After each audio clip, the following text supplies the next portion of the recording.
What's your game plan for 2019? Get a new car, buy a house, bring down my debt. What's your game plan for 2019? Let's talk about it. All of that coming back. Stay tuned.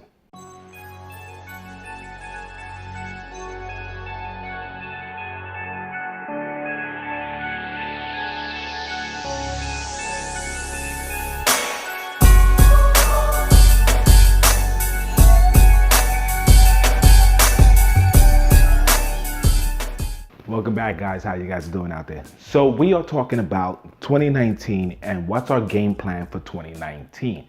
Now, I know this video's been long overdue and we should have threw it out a little bit earlier, but unfortunately things are what they are, and unfortunately couldn't do it earlier as we would like to. So we're doing it now. So basically, what is our plans for 2019? What are we looking to do for 2019? Now, as you've seen from the intro, some people are looking to buy new cars, other people are looking to buy a house, and some people are even looking to bring down their debt. Those are some realistic goals for 2019 for a lot of people out there. A lot of people are right now are struggling with the day-to-day debts and bills that they have. So technically, looking to bring down your debt, it's a good thing. It's basically a great thing. Bringing down your debt and keeping it on time is a great thing of doing it. Basically, my best advice is to a lot of people out there is that, you know what? Look into a financial advisor. I know it sounds crazy, and I know a lot of people will say, why would I need a financial advisor for? But looking into a financial advisor can help you guys out there on how to manage your money better. Technically, we become our own managers of our own money. With no type of skills whatsoever, we manage our own money. And we believe that with no skills whatsoever, that we do a pretty good job of managing our money. But we basically can lose as much as 70% of that net income worth. You can lose about 70% of that net income worth because of not properly managing your money. Now, I know that sounds crazy, and I know that sounds like a ridiculous number out there, but it is true. A lot of people do not go into these financial advisors because they feel that they can manage their money better than what a financial advisor can do. Now, having a financial advisor can be a great thing because they can keep you into your goals. But you can fight and say the same thing and say, hey, listen, I can do it myself. I can do my own goals. I can do it the same way. Technically, yeah, but unfortunately, it doesn't happen. So being realistic, having a financial advisor can be a great thing and should be something that you should look for in 2019. Take a look. Visit a financial advisor for the first time if you haven't done that, and see what it is that they can offer as far as to helping you out, because these people know the law better than you, and these people know where all the deals are at.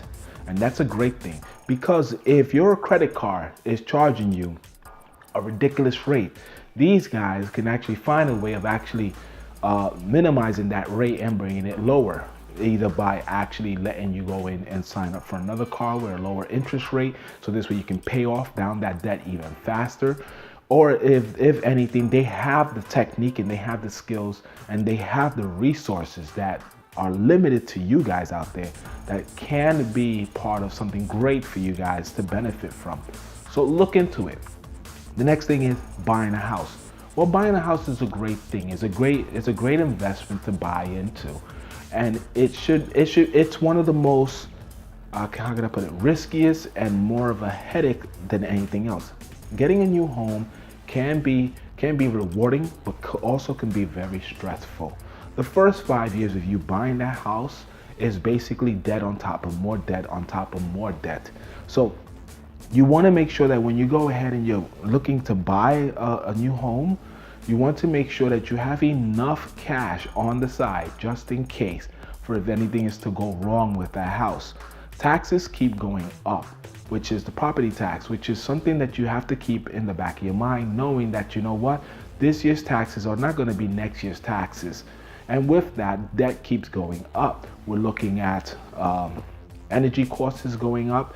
We're looking at resources as far as if you have to pay for water bills and stuff like that, these things go up. Just keep it in the back of your head that, you know what, you're getting into big commitment when you're actually buying a home. Buying a home can be a great thing and can be a rewarding thing if done correctly, but it also can be a very devastating thing and a very stressful thing if it's done incorrectly. So again, like I said before, having a financial advisor helping you out along the steps with this will actually help you out and actually be realistic with you as far as to telling you if you are ready to get a house or if you're not ready to get that house just yet. Look into it and see what is it, the pros and cons of actually doing these things. Buying a home is great. Don't get me wrong, guys. It's a fantastic thing. But a lot of people see it as an investment for the first and for the last time, which is not the way you should be seeing things. Just because you bought a house doesn't mean that you become rich. Not so. And because you have a house doesn't mean that now you're living like the Joneses. That's not so either. But remember, if you're buying the first home, don't stop there. Try to look into getting into another home, get into more real estate. Keep continuing growing your assets because this is only going to benefit you down the long run. Remember, it's all about your net worth and how much you actually worth. So by you building your net worth, you can become a lot more higher than what you actually ever dreamed of doing. Actually looking into that and building into that is a fantastic thing to do, guys. All right, so let's try to be realistic with ourselves. And when we're doing these things, let's get help. If you don't know something, get help. Just don't get it from your friends because your friends don't know either. So you listening to a previous homeowner who's just going to tell you, yeah, it was this and that, but you know what, it is what it is. It's not really helping you guys. Get a professional advice under your belt. So this way you can have the tools that you need to make yourself grow and make yourself better at every step that you take. Remember that, all right, guys? And the third thing that we're talking about is buying a car. Now, this is a tricky topic. You can buy or lease a car, and it depends on what you're leasing or buying the car for. Some people want to buy the car because they just want to show off. Well, then don't buy the car. Some people lease the car because you know what? They like the idea of returning it, and every 3 years or whatever it is that the lease you're getting it for, you can always turn it in and get another new car and just keep going. And again, that's another form of showing off. Now, if you're doing it for that purpose and for that reason, use your 2 legs and continue to walk. Use mass transit to continue going to where you need to go to, because that should not be the idea of you getting a car. The idea of you getting a car is to actually help you down the long road, not to be like a ornament of a showpiece. That's not what it's for. It's great and all that you can get it and you can show it off, but that's not the purpose of having a car. Having a car should be a reason for, one of them could be, going to work, because the distance of where you're going to work at is far. So if you're working in let's say you're working from point A to point B, and point A to point B is about 50 miles, then having a car is a great thing, because doing transportation just costs you too much. That's one thing of actually seeing why you need a car for. But if your job is 3 miles away and you're gonna get a car just because your job is 3 miles away, then that's not a reason to get a car. I mean, transportation can get you there. It's just that easy. It's just that simple. All right. Now, when you're buying a car, there's a couple of tricks that you have to know about, a couple of traps that you have to look out for.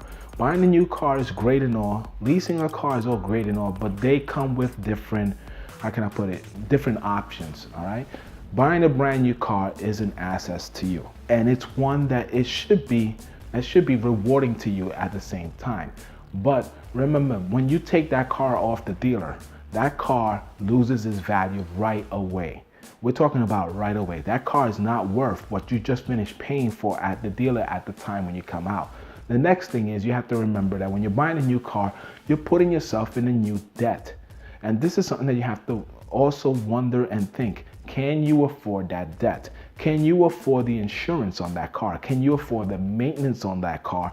And can you afford the liability that comes with that car? Because the value of that car drops and it starts to depreciate in value. So unfortunately, the car that you have this year It's not the same car you're gonna have next year, and it's not gonna be worth the same amount of money next year coming in. It starts to depreciate as it goes along. And as the years go on, and as you rack on more mileage, the car starts to lose a lot of value very quickly, very fast. It starts going into a spiral going down. So that's not a good thing. Now, that's buying a new car. Leasing a car, well, there's a lot of things that you can look and see with leasing. If you're a business person and you actually need it because you got to go from point A to point B and you got a lot of meetings from point A to point B to point C and D, E, and F, and G, then that's fine. Actually, leasing a car would be better for you guys because you can actually write it off. Writing it off at the end of the year as far as to a business expense is a great thing to have. Now, that's versus owning your own car and doing that type of stuff. That type of stuff there. Now, also with leasing a car, it's also great to know that, when you lease a car, that you have the option of just returning that car at the end of 3 years and not dealing again with any more debt. So that's also a great thing too, because you can try it out and say, hey, listen, after 3 years, I don't think I want to deal with this debt anymore with just too much headaches. And you can actually get rid of it at that point in time after you already fulfill your commitment and your contract with it at that point in time. Now, that's a great thing as well. Now, there's a lot of pros and cons with it. I'll make a video upon that maybe in the future, but for right now, that's a heavier topic getting into, which leads to a lot of other stuff. So we're not going to get into that. But these are the things that we should be looking for 2019, how to improve ourselves, how to get better at what we do, and how to achieve our goals as we go along. Because remember, you're not getting younger, you're only getting older. And as you start moving up in those numbers on age, you have to start figuring out what is it that you are planning to have for when you get to that older age, when you're ready to retire.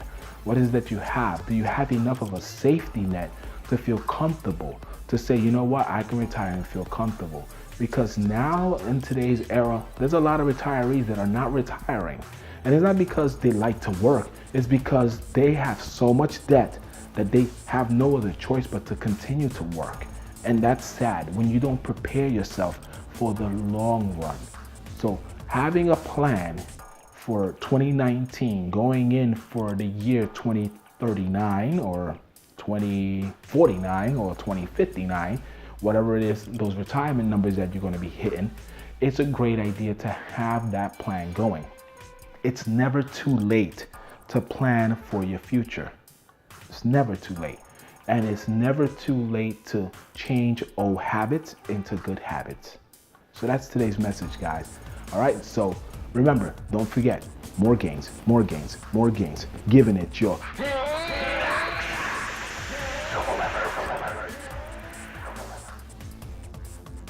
Peace out.